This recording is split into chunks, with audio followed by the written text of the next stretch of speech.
Yeah, in prison I like to listen to music. You know, whatever you're feeling, you could always find a country song to put the words to whatever mood you're in.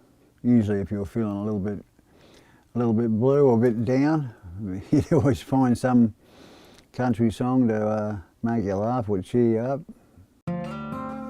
My name is Mark Brandon Chopper Reid and I'm recording an album. And this is a film about the album I'm recording.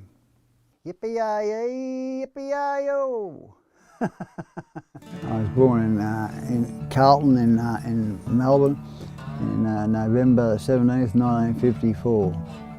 My upbringing wasn't any more violent or than anyone else's, you know, considering the times I grew up in.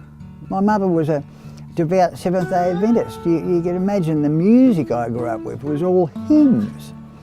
It was all, the only one I liked was Mahalia Jackson and Elvis Presley singing gospel music. My mother played the piano and she insisted that I learn to play the piano, and I was forced to do half an hour's piano practice every blooming morning. And I loathed it. I loathed it. I hated it. Oh, goodness gracious me. I hated that. Country music, there's honesty and truth in it, you know.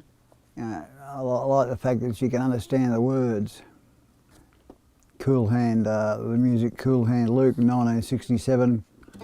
I sort of lived for many years by those words.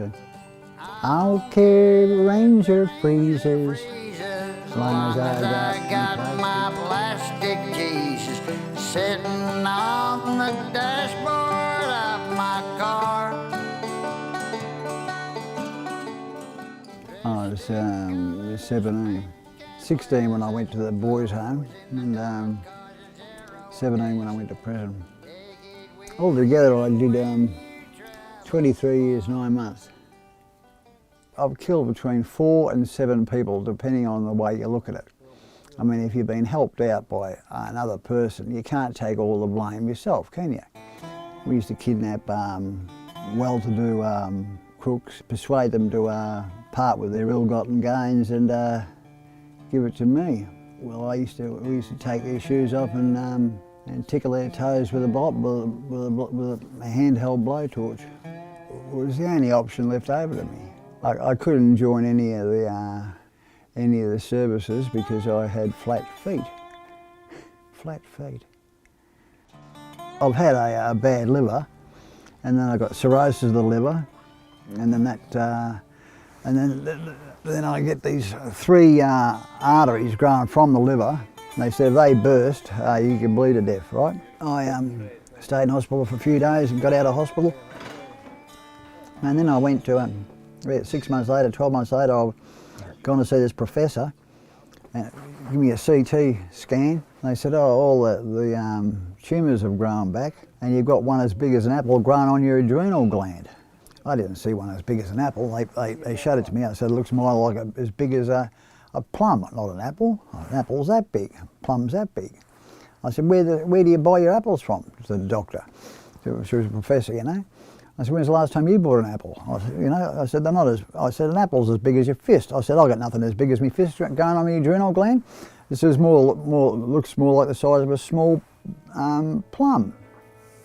Really, I think if there's a heaven and I go to it, I honestly believe that someone owes me an apology. I can look them all in the face and say, well, what the hell were you thinking about? What had I ever done to you characters to put me through all that? You know? What had I done to deserve put in a mental hospital at the age of 15? You know, what had I done to deserve that rubbish? I honestly believe there's a heaven, someone owes me an apology.